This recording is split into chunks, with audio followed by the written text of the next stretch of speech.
दोस्तों, आज मैं 8 दिसंबर 2016 की उस रात की बात नहीं करूंगा जब प्रधानमंत्री जी ने राष्ट्र के नाम संदेश देते हुए कहा था, आज रात 12 बजे के बाद 500 और 1000 के नोट महज कागज के टुकड़े रह जाएंगे।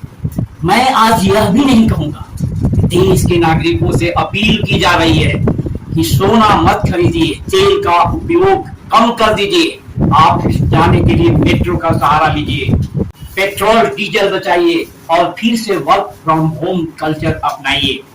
मैं यह भी चर्चा नहीं करूंगा कि नायडू अब एनडीए के वैसे घटक नहीं रह गए हैं जैसे पहले थे, और यह बदलाव दक्षिण भारत के बदलते राजनीतिक समीकरणों के कारण दिखाई दे रहा है।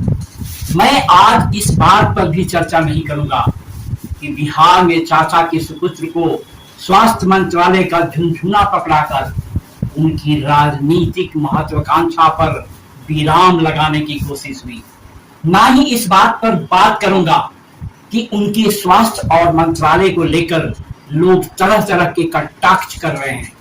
हम आज यह भी नहीं कहेंगे कि लाखों बच्चों के भविष्य के साथ खिलवाड़ करते हुए नीट का पेपर लीक हुआ और ऊपर से एनटीए अध्यक्ष ने यह कहकर मजाक भी कर दिया कि री एग्जाम के लिए कोई फीस नहीं ली जाएगी। दोस्तों, आज बात होगी तमिलनाडु के नए नवेले मुख्यमंत्री विजय थलापति की।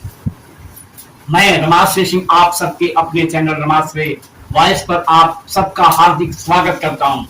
चैनल को सब्सक्राइब कर लो बंधुओं और घंटी भी बजा दो टन से, और वीडियो के अंत तक बने रहिए।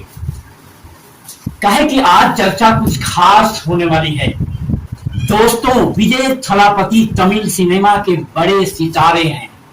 महज 2 साल पहले उन्होंने अपनी पार्टी बनाई थी जिसका नाम रखा था टीवी के तमिलागा वेट्री कजगम। विजय के माता पिता क्रमशः ईसाई और हिंदू धर्म से आते हैं। शायद यही कारण है कि विजय उतनी ही श्रद्धा से मंदिर जाते हैं जितनी आत्मीयता से चर्च भी। किसी को उम्मीद नहीं थी कि इतनी नई पार्टी टीवी के ऐसा जनादेश लेकर आएगी कि विजय थलापति सीधे तमिलनाडु के मुख्यमंत्री पद तक पहुंच जाएंगे। हालांकि टीवी के को जनादेश मिला, लेकिन उतना नहीं कि वे अपने दम पर सरकार बना सके। सबसे बड़ी पार्टी होने के बावजूद राज्यपाल ने उन्हें सरकार बनाने का न्योता नहीं दिया, जैसा सामान्यता होता है। गोदी मीडिया के बड़े बड़े ज्ञानी जन राज्यपाल के इस कदम को उचित ठहराते दिखे। इसी बीच राहुल गांधी सामने आए और अपने जीते हुए विधायकों का समर्थन देने की घोषणा कर दी। फिर भी राज्यपाल नहीं माने। अंततः विजय थलापति को सुप्रीम कोर्ट का दरवाजा खटखटाना पड़ा।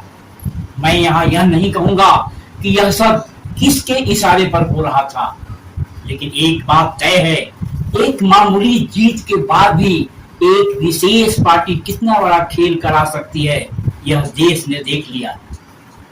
इसी बीच विजय थलापति ने ऐसा काम कर दिया जो आज की राजनीति में कम ही देखने को मिलता है। वे उस पार्टी के सुप्रीमो के घर पहुंच गए जिसे उन्होंने सत्ता से बाहर कर दिया था। वे स्टालिन साहब से मिले, उन्हें शॉल भेंट किया। स्टालिन साहब ने भी उतनी ही गर्मजोशी से उनका स्वागत किया। दोनों नेताओं ने राजनीति में शालीनता और संवाद की नई मिसाल पेश की। आखिरकार राज्यपाल को विजय को बुलाना ही पड़ा। लेकिन 2 दिन पहले विजय ने एक और ऐसा राजनीतिक दांव चला जिसे देखकर कोई नहीं कह सकता कि वे राजनीति में नए हैं। उन्होंने एआईएडीएमके के लगभग 30 विधायकों को अपने पक्ष में कर लिया। बहुतों को लगता था कि विजय फ्लोर टेस्ट पास नहीं कर पाएंगे, लेकिन विजय ने फ्लोर टेस्ट भी शानदार बहुमत से जीत लिया। उन्हें 144 विधायकों का समर्थन मिला। अपने भाषण में विजय सर्वधर्म समभाव और सेकुलरिज्म की बात करते दिखाई दिए। बस फिर क्या था, कुछ खास लोगों को जबरदस्त मिर्ची लग गई। हमेशा की तरह ट्रोल गैंग अपने काम पर लग गया, या यूं कहिए कि लगा दिया गया। बड़े साहब के एक समर्थक ने सोशल मीडिया पर पोस्ट किया कि फ्लोर टेस्ट के बाद विजय के साथ उनकी रखैल मौजूद थी, पत्नी नहीं। यह उजड़ता और गिरावट की पराकाष्ठा थी। यह पोस्ट उनके माता पिता तक को संबोधित करके लिखी गई थी। खैर, पिछले एक दशक में देश की राजनीति का स्तर कुछ ऐसा ही होता चला गया है।